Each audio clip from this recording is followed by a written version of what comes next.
Hi guys, today I'm going to be showing you how to do Heidi braids or Maid braids, whatever it is that you like. Unfortunately, I'm not blessed with amazingly beautiful hair, so I'm actually, in case you couldn't tell, wearing some ombre 18-inch double weft clip-in extensions from Clip Hair. I usually do apply my extensions a lot better than this, but because I'm going to be parting at the back, it's better to wear them lower because it's all going to be up, so no one's going to see the separation in hair, but you don't want the joints to be too visible at the back. So what you're going to need are obviously hair extensions or your beautiful lovely hair, some snag bands. These ones are from Claire's Accessories.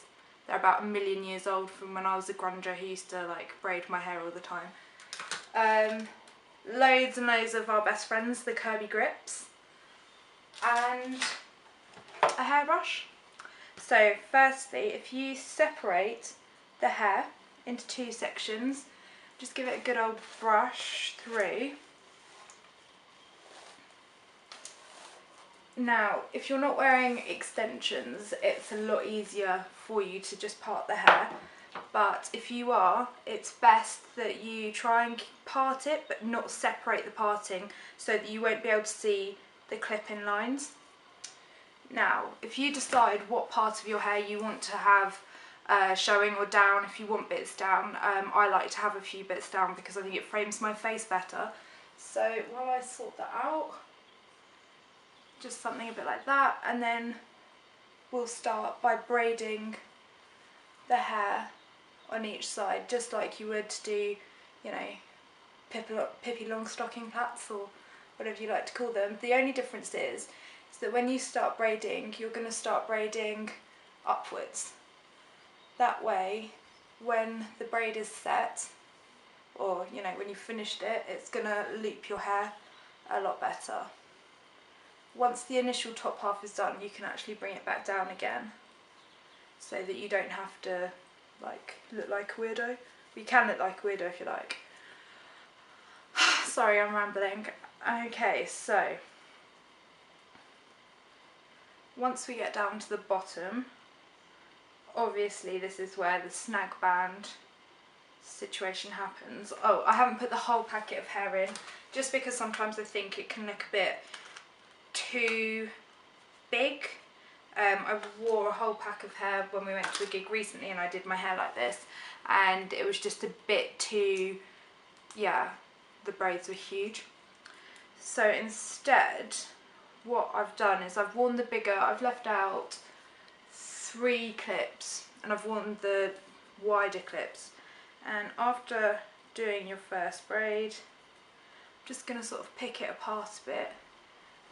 If you want them perfectly uniform and neat and tidy, then you don't have to do this, but I find it just adds a bit of texture, and it's just nice to get the braids quite thick, I find.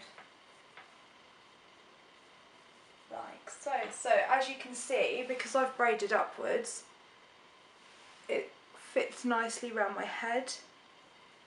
I'm just going to leave that for a second while I take this hair and do exactly the same. Obviously, if you want to like braid some material in or something like that, that looks quite cute, especially at a festival.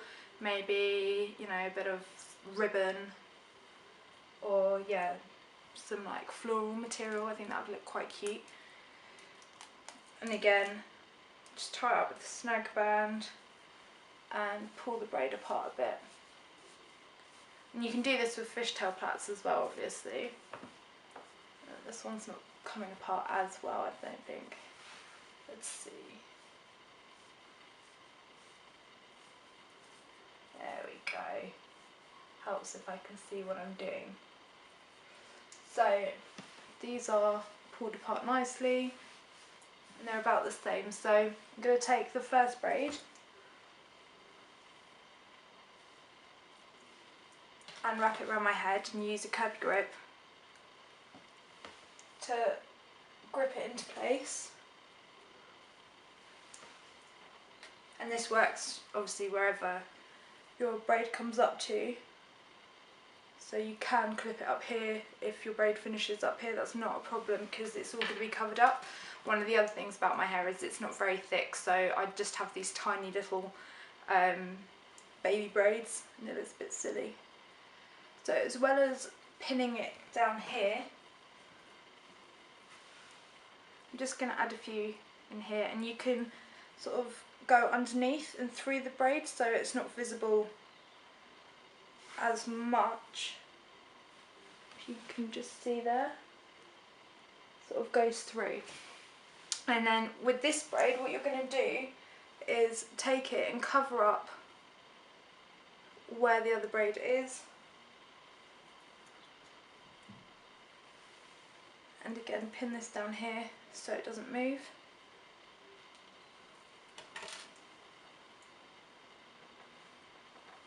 Because otherwise you'll see your joins eventually. And then continue this over and nip it under so the band is covered by your first braid. And again, just give it a bit of a tuck under with the curly grips. Obviously you can use as many or as few as you like, just as many as you feel you need to secure it. And there you go. There are your Heidi braids or your milkmaid braids, whatever it is you like to call them. So let me know what you think of this video and of the hairstyle.